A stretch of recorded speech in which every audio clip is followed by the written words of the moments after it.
Namaste and welcome to Pods by PEI, a policy discussion series brought to you by Policy Entrepreneurs Inc.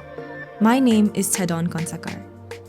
In today's episode, the first in a two-part series, we have Soumitra Nirpane, Executive Director of Policy Entrepreneurs, in conversation with Ajaya Dixit. Ajaya is the co-founder and advisor at the Institute for Social and Environmental Transition, ISET Nepal. He is an Ashoka Fellow and a leading voice in Nepal and internationally on issues of climate change adaptation, resilience building, and disaster risk management. In this first episode, Soumitra and Ajay discuss the outcomes of the recently concluded COP27, including the issue of loss and damage. They also cover the issue of climate change and what it means for countries like Nepal and the Himalayan region. We hope you enjoy the conversation.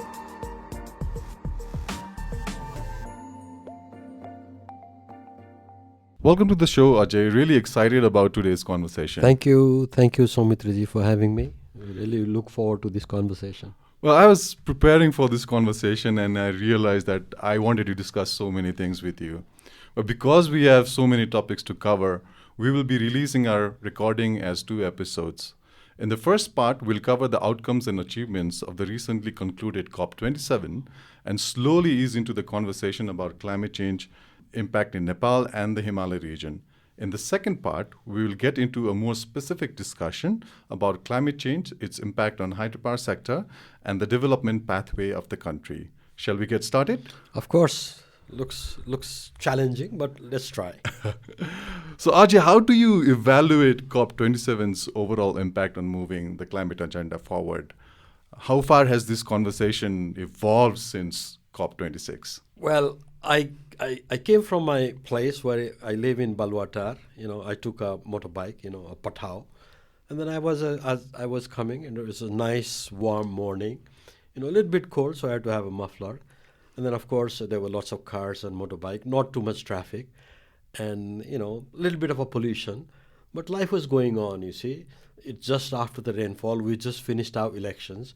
So everything looks nice, hunky-dory. But up there in the mountains, you see, the global climate, the atmosphere is not what it used to be, say, 100, 150 years ago. Something else is going on there, and that's what COP26 and COP27 become important. But as with regards to the progress that the COP27 has made, where was the point of departure when we ended COP26? Well, I think we need to go back a year. We need to reflect or talk about COP26, right? COP26 was in a very different circumstance, global. And of course, from Nepal's perspective, Alok Sharma was here, the minister. He visited Mustang. And then there was a lot of sort of brouhaha and hype about the UK minister coming, talking about climate change impacts. Nepal's visibility was perhaps a little bit higher than what it was. So was our commitments? Well, I think, our prime minister was there.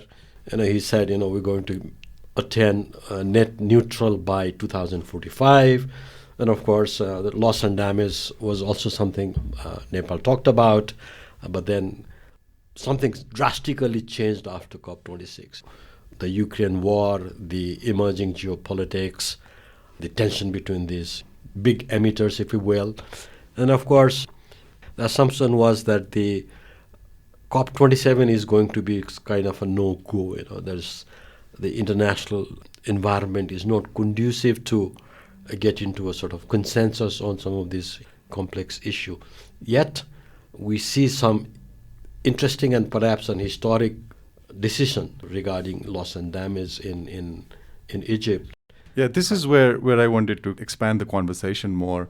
So this year's COP was heavily about loss and damage. And as you said, while broadly sitting outside, we did not expect strong commitments, but loss and damage seemed to be the primary conversation for COP27. And the delegates had to go to overtime to fetch a deal on loss and damage. Can you talk about what this agenda actually is, when it started, and why does it rank so very high as an interest for developing countries? I remember in the mid-90s, that decades when I started to work on climate change, I remember once in Bangladesh, I was in a conference and there was a participant from one of these small island nations. in the Pacific. And of course, he was very passionate and concerned about the fact that their country might not exist 50, 60, 70, 80 years from now as sea level rise due to climate change. And of course, after having just started some look into climate change dimension, I was kind of a little bit sort of, surprised. What the hell is this person is talking about? But then when you go into literature, you find out that this idea of loss and damage, not exactly in that words or in that semantics, but in connection with sea level rise and kind of insurance against that threat, Vanuatu, in 1991. This was even before UNFCCC began, had raised this issue of compensation in some sense, if we will, because the emission of greenhouse gases, particularly by the rich countries, historically, has been one of the major factors that's making climate more erratic. But then subsequently in some of these, in most of these conversation, loss and damage didn't figure. It was mostly about mitigation. Even adaptation was a poorly recognized cousin. It was only after 2000, and perhaps even around 2005, 2006, 7, adaptation began to get more traction in UNFCCC conversation. And then it was in Bali, 2007, when the idea of loss and damage found kind of an entry into the UNFCCC process. And then, of course, this has been guided by the fact that the climate disasters are becoming more extreme, they're becoming more frequent, their magnitude is more than that used to be in the past. So therefore, developing countries, the vulnerable developing countries, are unable to adapt to or respond to the kind of climate impact that's being faced. So therefore, that the damage and loss that they face needs to have some kind of support, stewardship, and so on and so forth. But I think in the conversation, the whole idea was on the question of compensation and liability, historical responsibility. Indeed, the UNFCCC process did recognize CBDR, common but differentiated responsibilities. But this idea of compensation was no in the UNFCCC process. And it went on like that for a long time.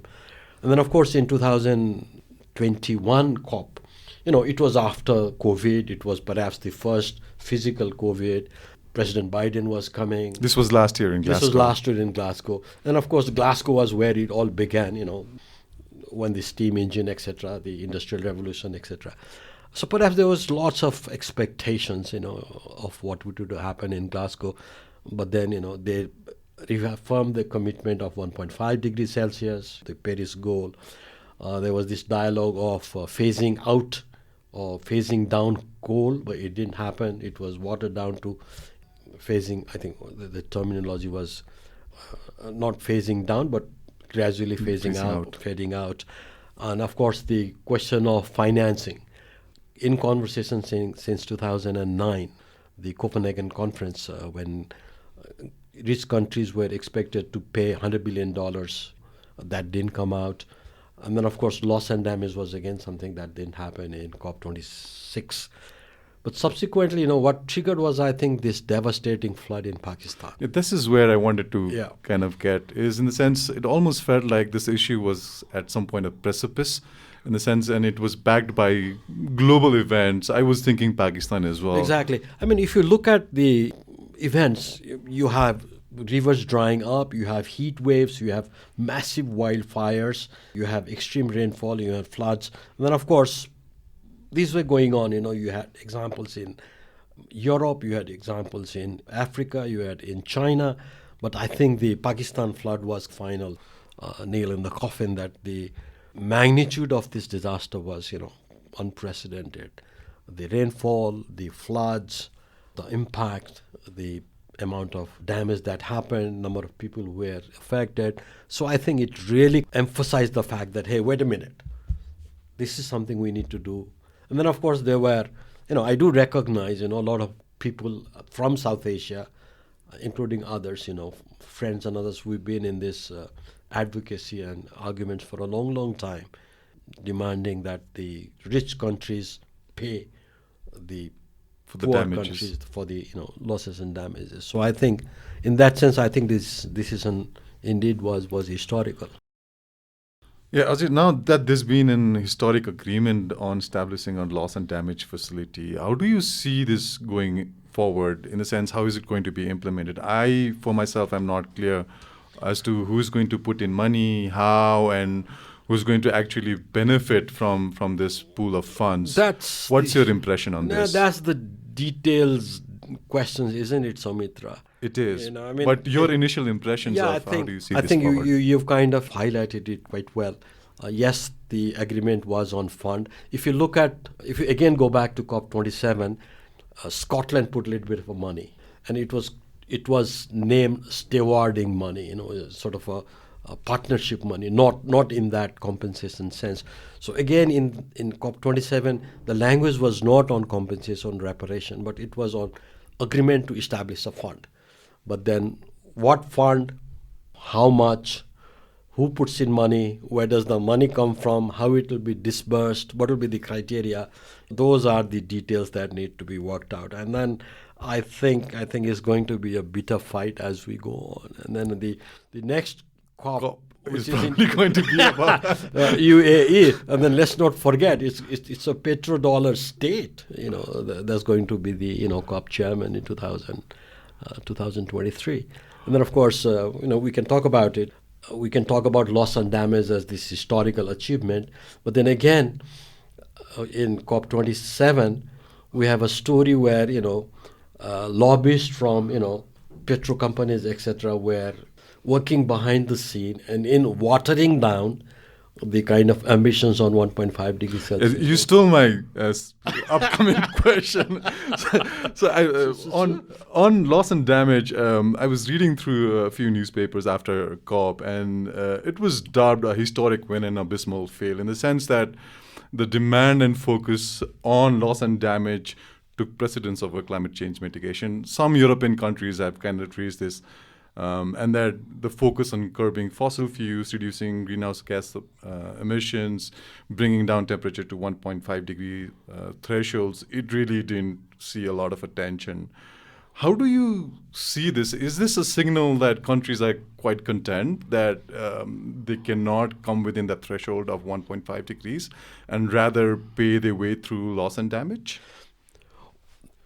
I hope that's not correct. I hope that's not the case, because regardless of this historical decision to provide this fund, we still have to address the emission problem. We can't let emissions just go like that. We can't just pump in gas into the atmosphere and then the weather becoming more erratic and then becoming more extreme, and then loss and damage is increasing, and therefore going on paying for the damages. I think the UNFCCC had two legs of negotiation: mitigation and adaptation. And I think the demand was to include loss and damage as the third leg. So I think that's been achieved. So I would hope that the focus would continue to be on all three: on mitigation, on adaptation, on loss and damage. Because we still need to adapt. We still need to find out a way. Perhaps we'll talk about as we go on.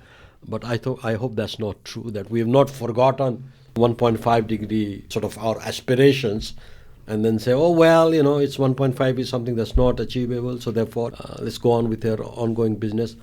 Let's hope that's not the case. Yeah, I just want to be critical for a moment, step back and look at how that conversation has been evolving. And I see a lot of times for developing countries, while the impact and damages and losses from climate change is there, the focus sometimes feels that they're heavily on climate financing. So it's always that conversation that seems to inform how countries are positioning. So I kind of feel scared, maybe scared is not the right word, but I have a reservation of how countries are positioning with loss and damage and how this might move the conversation for regressively against climate change mitigation. So you have raised an interesting point, and that's something we really have to be careful. That entire focus on financing perhaps could lead to, our attentions on other important factor being diluted. The focus on mitigation, the focus on decarbonization, the focus on increasing penetration of renewables energies into the system, and then adaptation. If you look at, say, the monsoon of 2022, we had floods, we had a little bit of landslides. 2021, October, after monsoon was officially declared over, where this extreme rainfall in the west, also in Uttarakhand, and then the weather system moved east and in East Nepal. Unfortunately, the forecasting, the warning was accurate, fairly accurate forecasting in the sense of saying, all right, we're going to get extreme rainfall. Yet, we had damages. We had damages of standing paddy, we had damages of road, and so on and so forth. So therefore, that tells us that yes, weather might be extreme, disaster might come, but we need to be prepared for addressing concerns of the farmers. Money is important, but they also need food. They also need to protect their paddy that was almost ready for harvest. How do you do that? How do you do that at scale? Who's responsible? Is the central state, or is the provincial government, or is the local government? How does that ecosystem work? So those are very, very important questions, and I think we should not let our attention divert away from this particular challenge. At the heart of this whole conversation is curbing mitigation, right? How do you address mitigation problems of climate change? I think this has been a great roundup of COP27, and while it feels that there have been important achievements, especially with loss and damage facility, it sure looks that there are still things to be defined, and it would be interesting to observe how things unfold in the next COP. But before I let you go on COP27, as a point of interest for Nepal, were there anything else that Nepal positioned during COP27, or any topics of interest besides loss and damage that Nepal was pursuing? Well, I think we did talk about the mountain challenges and the mountain agenda, which I think has been something that Nepal has been advocating for a long time. I think it was then the normal agenda of the UNFCCC processes as a part of least developing country cohort, of whom we are part. And then, of course, those who are in the conference must have participated in a lot of these, side events and other kind of conversation. But of course, those are something we can just guess. And maybe those who were in the conference can tell us more about what transpired there. I just wanted to highlight one point on loss and damage.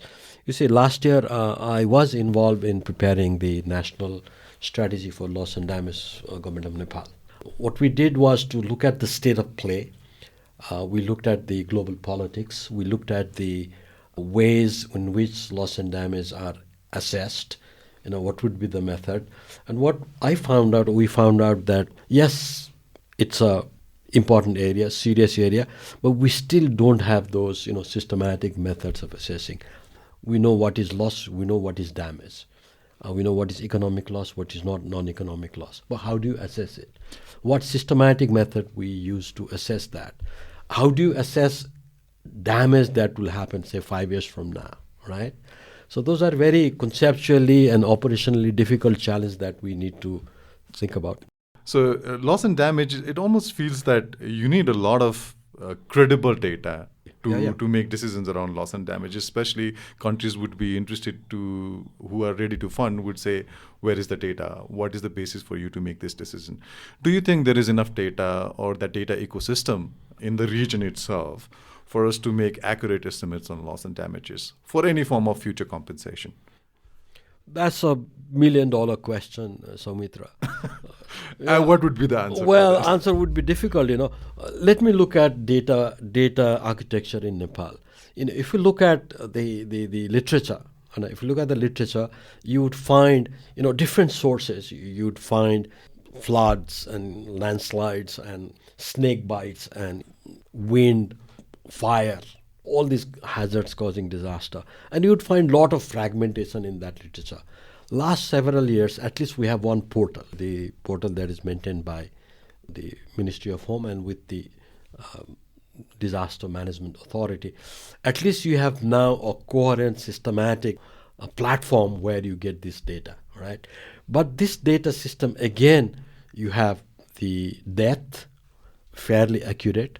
You have those who are injured, fairly accurate, missing, and then you have economic damages in terms of how much houses are damaged, how much crop is lost. But then you go to other infrastructure system. You go to hydropower, you go to roads, you go to bridges, you go to agriculture loss. Those damages don't find salience into the data architecture. It is still siloed within respective sector. So there is lot of work that needs to be done. Lot of work that needs to be done as to who's collecting the data, at what level, using what methods. How do you ensure that coherence? So that's a area for not just climate change, but also for disaster risk reduction. Absolutely. So these two areas kind of coalesce into one. Floods exacerbated by climate change, extreme events, extreme rainfall, that leads to floods. But it's just not the extreme event that leads to flood. It's also the landscape. I'm sure we'll talk about as we go on. But so this is something where Nepal really needs to focus on that we're doing our homework, we're doing correct assessment what's going on, we build the institution, and we need support. We need support to do that. We need engagement with international actors, other communities. And then, of course, we could talk about attribution, but then maybe as we continue. For some other time, maybe. Some other time, yeah. Excellent. This is a great round-off for COP27. Thank you. You have been listening to Pods by PEI. I am Tedon Kansakar, and this is a quick reminder to all of you to do us a favor by sharing us on social media and leave a review on Spotify, Apple Podcasts, and Google Podcasts, or wherever you listen to the show. Now, let us get back to the conversation between Soumitra and Ajay. Ajay, before we go further on discussing the issues of climate change and what it means for countries like Nepal, what might be of help for some of our listeners who may not be attuned to this topic is if you could shed light on some key concepts and terminologies from the climate change discourse. Meaning and interpretations to words like risk, resilience, adaptation, attribution, etc. I'm sure the meanings are much more nuanced than what it is used in common parlance. Thank you for asking that question, Soumitra. I've been working in this climate dynamics maybe for about now, 20, 25, 30 years. And when I started, I had challenge, I had difficulties. Let me start with adaptation.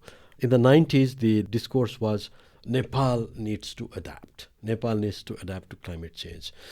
Now, somebody who just started looking into this dynamics, I was intrigued. What does Nepal adapt mean? Nepal is a diverse country. We have Himal, we have mountains, we have valleys, we have Tarai, we have east, we have west.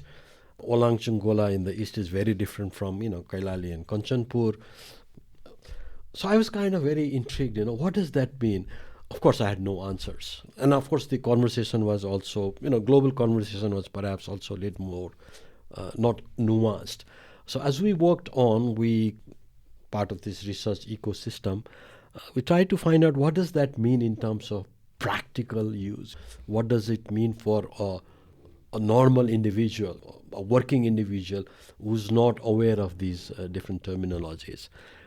So we try to conceptualize adaptation as, of course, there is IPCC and other excellent definitions, done by exceptional individuals who have studied, put up these definitions. So we said, okay, in a practical terms, adaptation is about changing your strategy. You have something that you do, you face a stress, you face a shock. That means that the normal approach that you have taken to respond doesn't work. So you have that skill, you have that wherewithal, you have the ability to switch strategy and do well. That's the way we begin to explain that. Now, coming back to these terminologies, I talk a lot with my friends, who are not in the climate business, but educated, engineers, doctors, lawyers, others. And I say, do you follow climate change? I say, yes, we do follow, but I think there are people who are working on it. They will find some answers. I ask them, what does WIM mean? with loss and damage, there is this terminological Warsaw institutional mechanism. So those who are in this discourse would understand it. Although other one is a Santiago network. People would understand it. But for many, it will be absolutely, what does it mean? Nobody understands. Similarly with risk and resilience, right?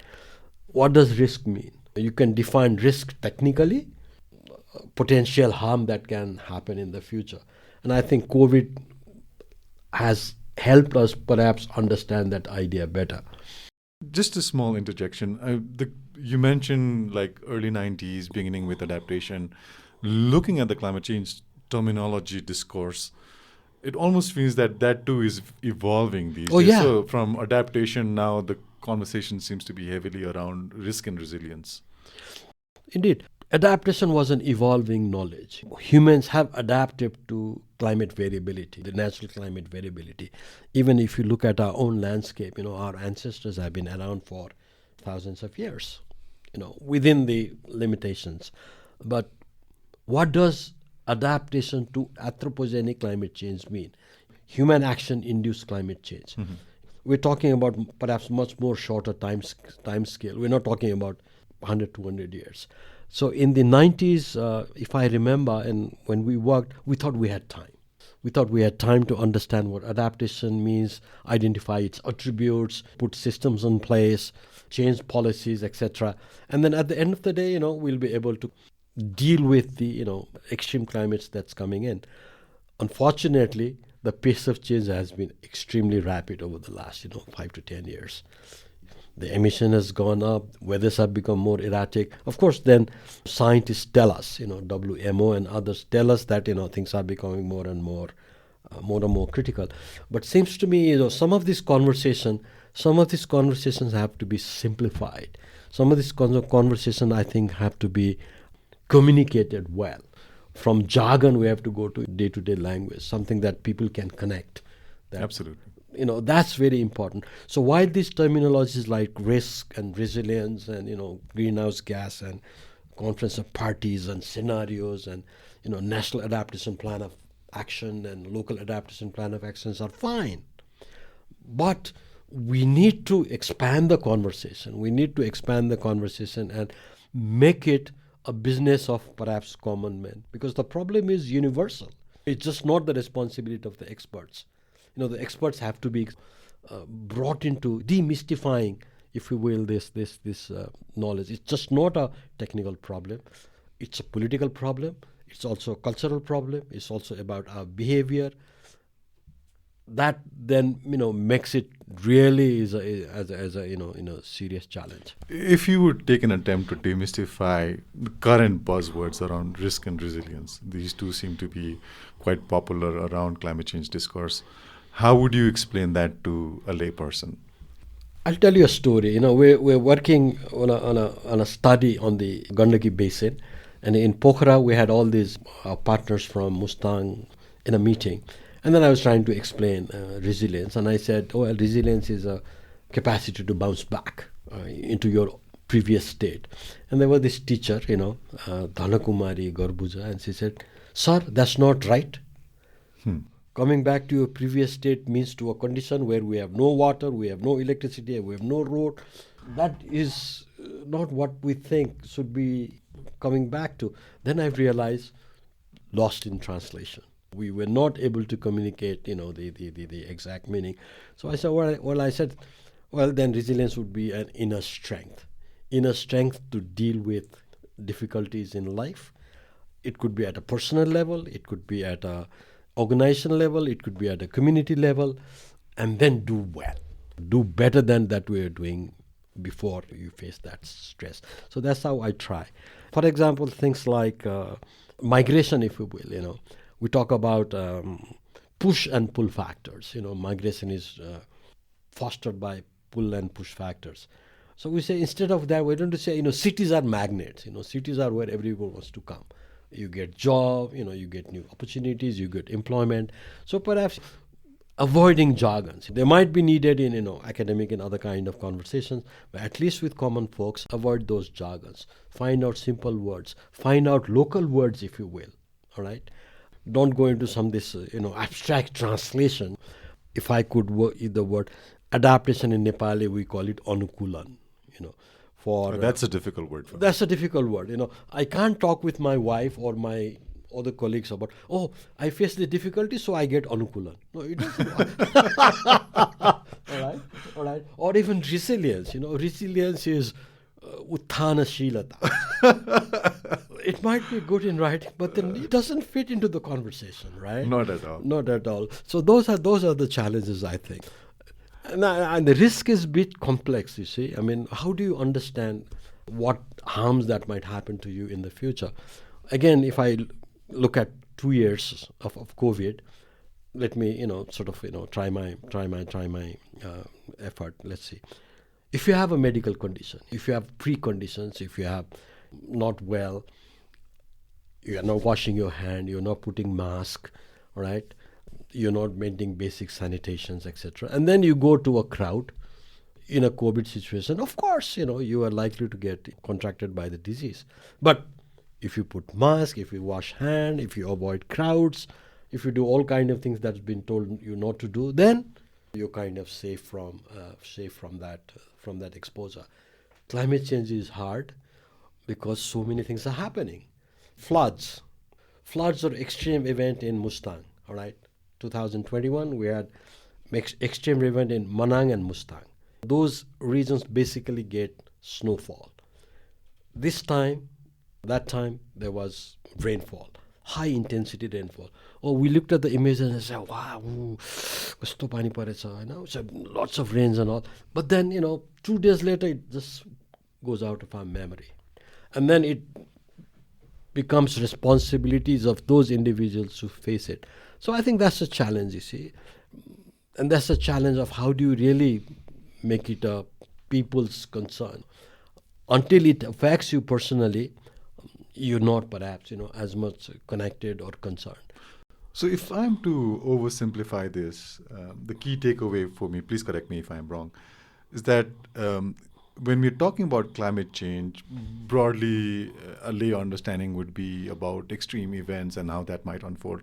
While extreme events like rainfall or slow-induced changes like glaciers melting, while it might have its own categorical risks, but really risk and resilience is defined by how you've kind of embedded that particular risk event into a broader system of how society is governed, operated. So things like the policies that you've created, the institutions that you have, the kind of people you have behind these institutions, they really matter to define what risks and resilience shape how we deal with climate change. Thank you, Soumitra. I think you kind of really simplified it. Climate change impact doesn't happen just like that. It doesn't happen in one element of society. It's just not a people who will be hit. People are hit indeed. If you are in the harm's way, for example, if you are affected by floods, if people live on the floodplain, why do people live on the floodplain? People don't live on floodplain by choice, or somebody gets hit by landslide. You live on landslide-prone areas.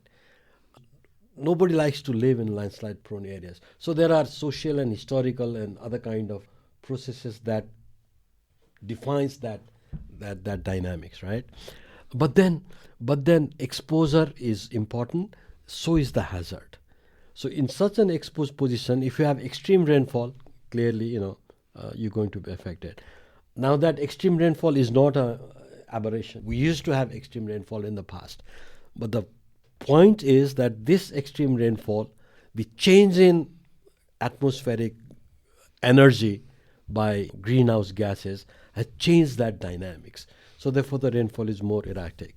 And then of course you've said, so it's the people who get affected, it's the infrastructure that we have built that get affected. And then what are the infrastructure? Roads, drinking water, irrigation systems, water supply, health, schools, right? Communication. They get hit. They get services. And then how do the infrastructures get affected? How have we built them? How have we designed them? How do we maintain them? Do we consider specificity, for example, of a hill slope, its geology, its water dynamics in aligning a road, that becomes important. And then that takes us back to, as you have rightly pointed out, our policies, our norms, our behavior, the way we do engineering, etc. So broadly, we can group them into hazard and exposure. Hazard is event like rainfall, or event like GLOF, or event like extreme wind. We had one extreme wind in Bara in 2000. Few years ago. Few years ago. So that's one. And then you have this infrastructure that we have built. You have the natural system that we have in place. Now, nature gives us services. It gives us water, it gives us air, it gives us other kind of services, and people use that. And then, of course, you have the rules and regulations. And you have managers who manage infrastructure. So it's this composite that determines whether risk is high, or vulnerability high, or resilience is lowered or accumulated. Excellent. I mean, this is a really fascinating framework. And I want to take this forward and kind of nuance this on the topic of climate change in Nepal.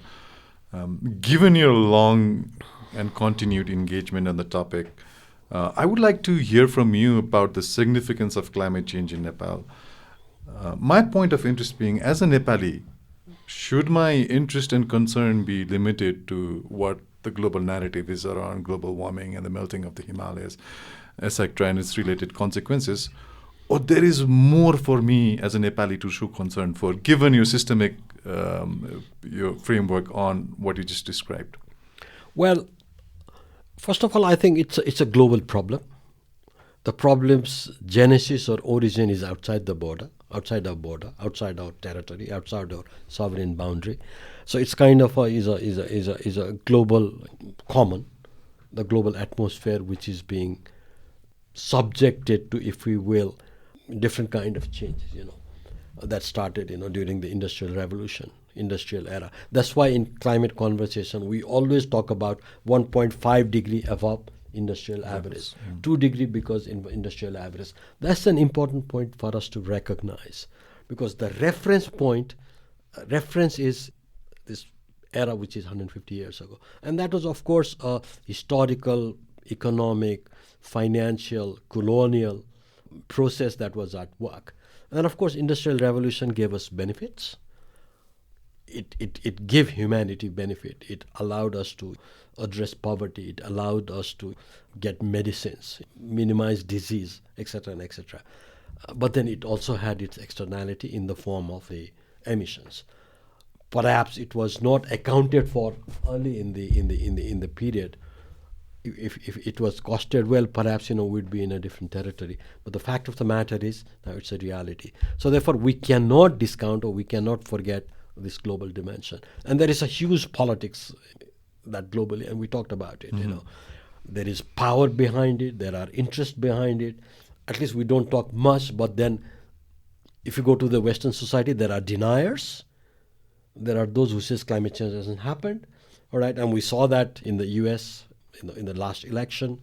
The new administration came, they withdrew from the Paris Agreement, all right? So therefore, that's a political reality, and that still exists. So we need to recognize that. But then countries like Nepal are in the sort of, front line of climate impact. Number one, ours is a diverse country. As we talked earlier, we have Himal, we have hills and valleys and Tarai. Now, each of them have unique ecosystem. They have unique climate. And then, of course, there is unique social arrangement within these ecosystems where we have lived. And we have survived. We could question how we have survived. We have our own limitations. We have our challenge, even within our national boundary. Some of us are doing well, others not doing well. Question of representation, question of social exclusion, so on and so forth.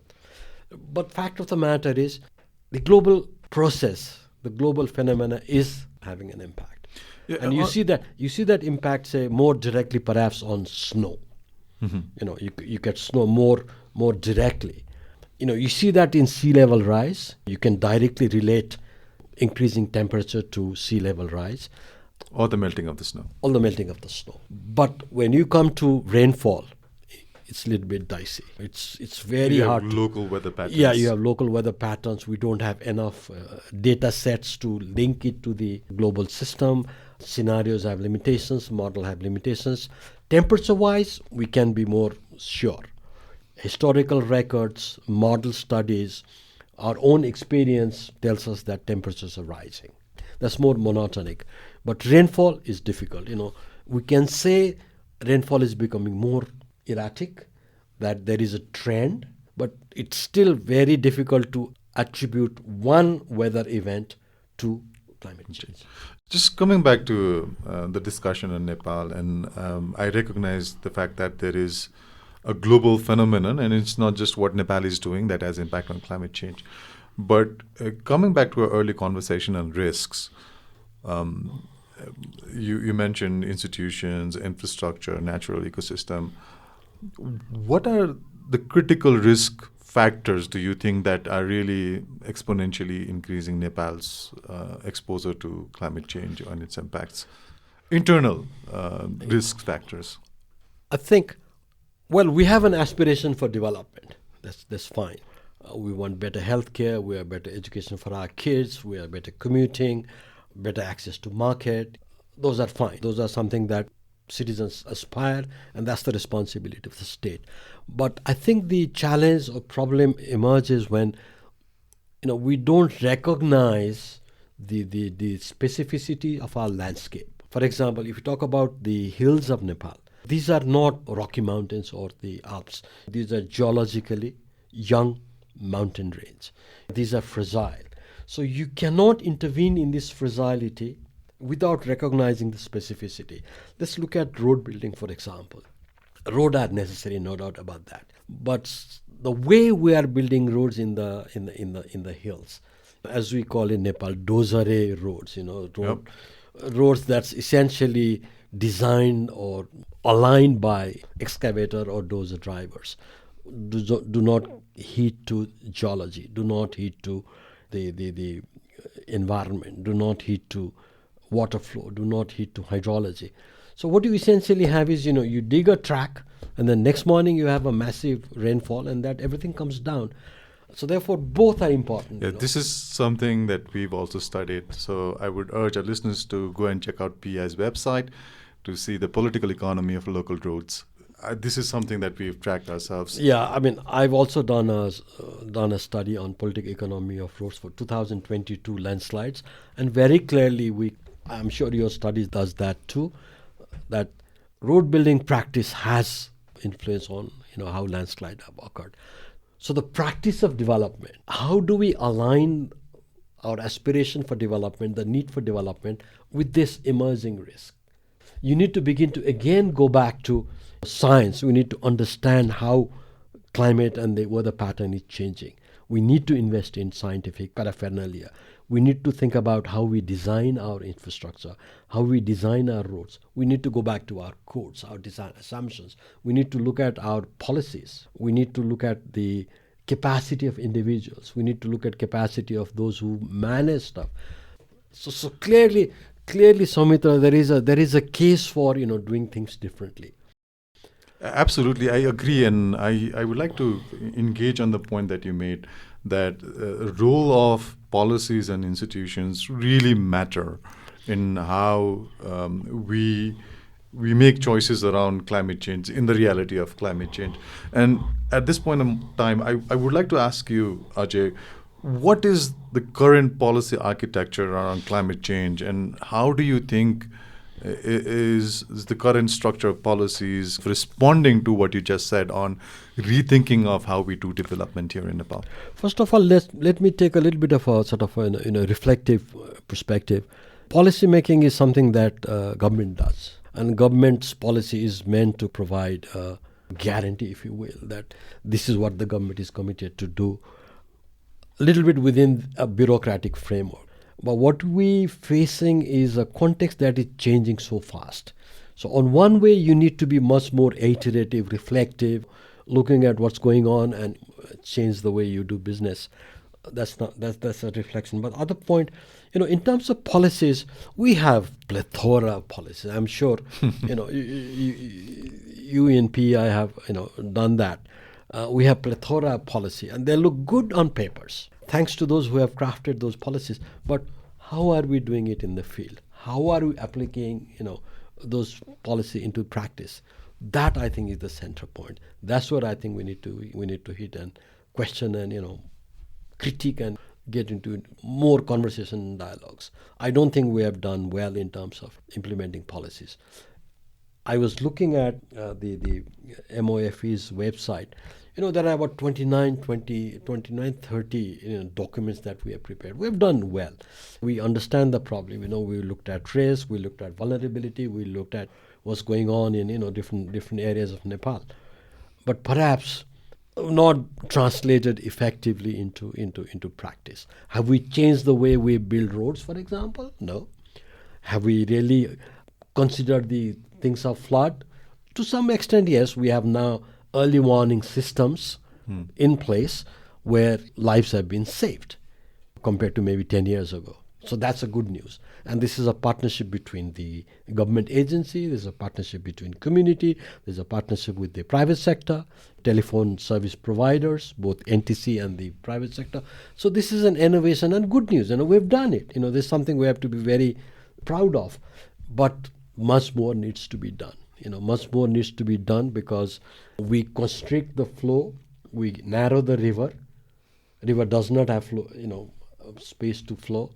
And then, of course, when you have extreme rainfall in the watershed and you have constricted flow, you're going to get more floods. Mm-hmm. And that's what happened in Pakistan. The Weather Attribution Group looked at the events. They said, yes, climate change has exacerbated the extreme events, but the damage was also exacerbated by what they call outmoded river management mechanism, outmoded river management system. So therefore, it's just not the sky that is changing, but I think we also need to look at our own how we respond, how we have done, and how we change our way of doing business, way of doing things to suit this emerging reality. And on that note, we come to the end of the first part of my discussion with Ajay. Thank you, Samitra.